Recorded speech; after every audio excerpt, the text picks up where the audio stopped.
probably the Finnish system. This is the web page of the Finnish Parliament.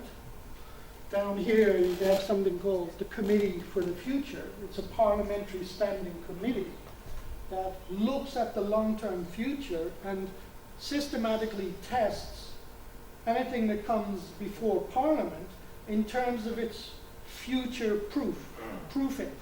It's a robustness with respect to things that will happen in the future. Now, behind this, you have a system where every ministry is required, as part of its functions, to develop a foresight report every year on its sector of responsibility. And they have a network, the ministries get together, because things, the world is connected. Labor and industry are intimately related, and so the Ministry of Labor will have a look at labor. They'll have all the statistics on labor. The Ministry of Industry will also look at labor, because they're the guys who create jobs at the end of the day. The Ministry of Labor doesn't create jobs in general. The Ministry of Labor cleans up, and sorts out the problems of people who don't have jobs. That's usually the way it goes. So different ministries need to talk to each other. The Ministry of Health needs to talk to the Ministry of Information Technology, because all of the hospitals are networked, because we have patient records, because if the Ministry of Health is to realize its strategy of the future, it knows that there's going to be big public contracts for putting in place IT infrastructure, etc. So all of these have to get together, compare notes, and coordinate. And this is what this network, high-level network, bringing together all of the ministries, actually does in the case of Finland. And so another aspect about the Finnish thing is, I mentioned the word system, but there are different types of systems. It's not a system like a piece of silicon, an electronic chip. It's more like an ecological system, The members are changing all the time, the dynamics is fluid, but it works. And what works in the Finnish system is that you have an institute that develops foresight capability and supports those that need to do foresight. So everybody is encouraged all the way down, through the hierarchy, the agencies, etc., the research programs, the cities, the communes. They all at some stage do foresight. But they don't have a permanent foresight capability. The day they decide to do it, they can go to the agency and they get training, or they get somebody to accompany them in a process. And they're talking to somebody who has an overview of everything going on around the country, and they can say, oh, go and have a look at this, there's a report over there. This person might have an experience that's of relevance for you. I'll stop there, I guess, because I've been asked to wrap up, but maybe just at the very end, what I wanted the last thing I wanted to say really is that when you do your foresight activity, it's ultimately a strategic exercise. You have a vision, an action plan, etc. But that will sit on the shelf unless you've involved the deciders, the actors, the leaders that will implement. You need to do this. But what's variable and fluid is at what point do you involve them? If you involve them too early, you'll bore them and say, oh, this isn't relevant for me. If you involve them too late, they won't understand all of the thinking that has gone into it. So part of the design of the foresight process involves thinking about your stakeholders, who to involve, when to involve them, etc. And usually what I aim at is roughly at the midpoint of the foresight process. At this point, we start our change management activity, whatever big changes. So a successful foresight results in a government white paper. It might be a program, or it might be a piece of legislation, etc. But if that's in the case of the public sector, in the case of an institution, a big company, it could be something else in terms of research priorities, a vision over 10 years. This is where we'll be in 10 years. These are the things we're going to do next year to launch ourselves down that path. And already the results of the foresight activity are integrated into next year's plan. So it's really important to make sure there's a follow-up, and that involves a whole lot of social engineering.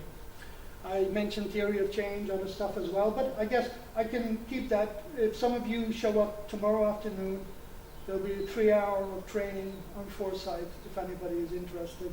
And of course, there are some extra elements in the PowerPoint presentation that you'll see when you get a copy in your Dropbox or in your email. So thank you for that. Thank you very much, Pat. It's 5:34, and I'm willing to give you 10 to 15 minutes to discuss the 2 last papers. If you have any questions. Just to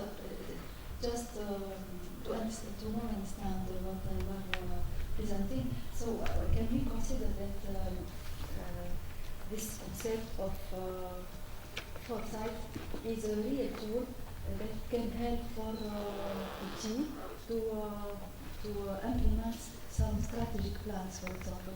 So can we consider it as a tool or as an approach that can help in strategic planning, for example? Thank you very much. Yeah, absolutely. And in fact, I guess what I should have said at the end is that it could be a tool to help deal with this question about the reindustrialization of Tunisia. I mentioned a number of things. One is that ministries should be doing it, but the problem is, are they ready for it? It depends on your attitude to the future. Are you ready to think rationally about the future? On the other hand, different sectors, might think about it. Certainly, right now, I'm finishing up an activity in Ireland on the agri-food sector. And of course, industry doesn't happen, in a virtual space.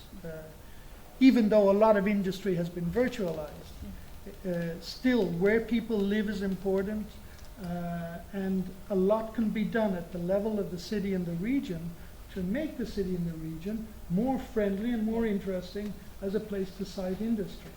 So there are a number of elements in this which I think could be useful in the case of industrialization, and tomorrow in the training I'll go into some more detail, in particular on the role of technology and the link between technology, how it changes the way we work, that changes the skills needed to be a good worker, to be employable, and how that has an impact on the system of research and training and innovation and education. Thank you very much. I have 2 questions. The first question, I see some cycles in technical foresight. Yes, the interest is now again coming very strong, but were years the interest was not so great. So could you say something on the cycles? And the second, I had the impression that you did not mention major players in the business, the military. I have the feeling that the military, US especially, is a major player in this field, also not only doing foresight but also creating new technologies. The second, IT companies. I have the feeling that they, Google, Microsoft, and so are very active. Third, the climate change mitigation and adaptation organizations, and fourth, the great international finance organizations, Visa and so on. I have the feeling that these are major players and shaping our whole life. Some governments play a role. Germany is also doing something, but I think these are major players. Or what do you think? That you might notice that I had to skip through a bunch of slides there, and there were pictures of people, and Bill Gates was among them, Elon Musk, Karl Popper, and a whole bunch of people. But you're absolutely right. There are many organizations, and I would say especially in the case of climate, because climate is a global phenomenon, people live locally. If it's raining, if it rains a lot, you might say to yourself, oh, it's raining a lot. You don't necessarily know that it's part of a global phenomenon that's really important, and that could have, and part of a trend that if it continues could have serious implications for you, your business, where you live, where you invest, etc. So you're absolutely right on all of that. In terms of the cycles, I mean, we talk about technology, technology is a huge driver of change. But there are other things as well. You know, politics is another one, society, the value systems of society, the availability of finance. You know, we've lived through a period where the banks were drowning in money and they wouldn't give it to anybody except to each other. You know, so all of these, sometimes the emphasis shifts. So there was a time when everybody was talking about the internet. Then when the message, we weren't talking about the internet anymore, but we were talking about regional development. Then a lot of people were talking about the life sciences. So it's true that if you're in a particular area, you might see the cycles coming and going, but I think it's more about the conversation moving around where different groups feel the pressure to be proactively thinking about the future. And as for the military have a lot to give. They have to think globally. They have to think in terms of big investments and mobilizations. And also I've had the pleasure of meeting, you know, some people in the Tunisian military as well. And it's really very impressive, the depth of thinking, etc. And it's not just about security issues. Security nowadays includes the threat of terrorism and, you know, dealing with refugees, peacekeeping, etc. But it also has to do with the climate, you know, because the climate is now the biggest terrorist in the world, you know, is actually climate change.